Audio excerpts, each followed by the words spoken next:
आज Doubtnut app download करें। Doubtnut पर अपने सभी गणित, रसायन विज्ञान, भौतिक विज्ञान और जीव विज्ञान के डाउट्स का करो सफाया। बस प्रश्न की फोटो खींचो, एक ही प्रश्न को क्रॉप करो और तुरंत वीडियो सोल्यूशन पाओ। अभी डाउनलोड करें। नमस्कार दोस्तों, दिया गया प्रश्न है, अमन विद्यालय जाने के लिए निकला था। कुछ देर पहले ही वर्षा हुई थी। पश्चिम दिशा में इंद्रधनुष दिखाई दे रहा था। उसके मन में प्रश्न कांदने लगा कि इंद्रधनुष क्यों दिखाई देता है। उसने अपने सहपाठियों से चर्चा की, किंतु किसी के पास भी संतोषजनक जवाब नहीं था। उसने भौतिकी के विषय के पीरियड में अपने शिक्षक के सामने यह समस्या रखी, तो शिक्षक ने उन्हें इंद्रधनुष के बारे में विस्तार पूर्वक जानकारी दी और सभी विद्यार्थी उनकी जानकारी से कैसे थे, संतुष्ट थे। तो निम्न प्रश्न का उत्तर दीजिए कि इंद्रधनुष बनने में प्रकाश संबंधी किन परिघटनाओं का योगदान होता है। तो इंद्रधनुष बनने में प्रकाश की कौन सी घटना सबसे पहले आप देखेंगे कि इंद्रधनुष में क्या होता है दोस्तों। जो श्वेत प्रकाश होता है वह मुख्य अपने 7 रंगों में विभक्त हो जाता है। तो श्वेत प्रकाश का अपने 7 रंगों में विभक्त होने की घटना कहलाती है वर्ण विक्षेपण।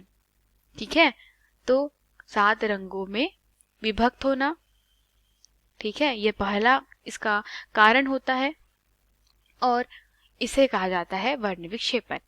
ठीक है, अब बात करी जाए दूसरे घटना की, तो दूसरी घटना होती है इसमें, वह होती है प्रकाश का पूर्ण आंतरिक परावर्तन। और आप लोग सभी जानते हैं इंद्रधनुष का निर्माण क्यों होता है। जब सूर्य और जो वर्षा हो रही है, जैसे मान ले कि यहाँ पे क्या है, बादल है, ठीक है, और कहीं किसी दूसरी जगह पे क्षितिज पर क्या है, सूर्य है।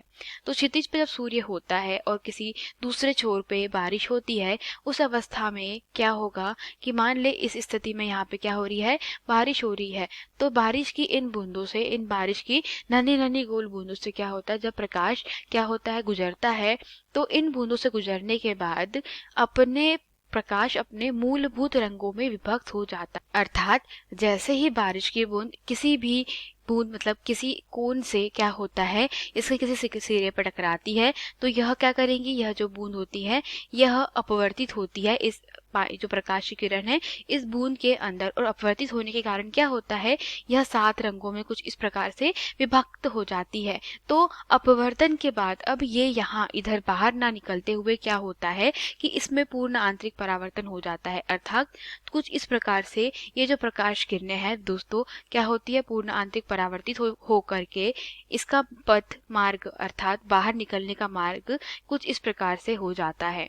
और इसके कारण जब जो कोई भी प्रेक्षक होता है, ठीक है, तो प्रेक्षक जब यहाँ से देखेगा तो उसे ऐसा प्रतीत होता है कि जो दोस्तों इंद्रधनुष है वह उसे दिखाई पड़ रहा है। ठीक है, तो हम लोग कह सकते हैं यही मुख्य 2 कारण होते हैं। देखिए पहला क्या हो रहा है, यहाँ पर प्रकाश अपने मुख्य 7 रंगों में विभक्त हो रहा है, तो इसे वर्ण विक्षेपण कहेंगे। ठीक है, वर्ण विक्षेपण।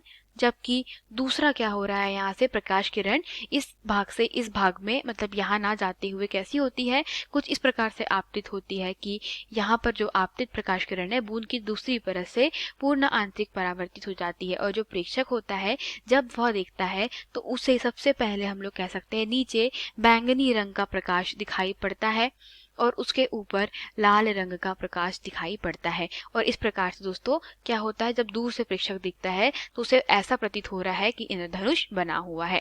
धन्यवाद। कक्षा 6 से 12वीं से लेकर नीट, IIT, JEE वो एडवांस के लेवल तक 1 करोड़ से ज्यादा छात्रों का भरोसा। आज ही डाउनलोड करें डाउटनेट ऐप या व्हाट्सएप करें अपने सारे डाउट्स 8400 400 400 पर।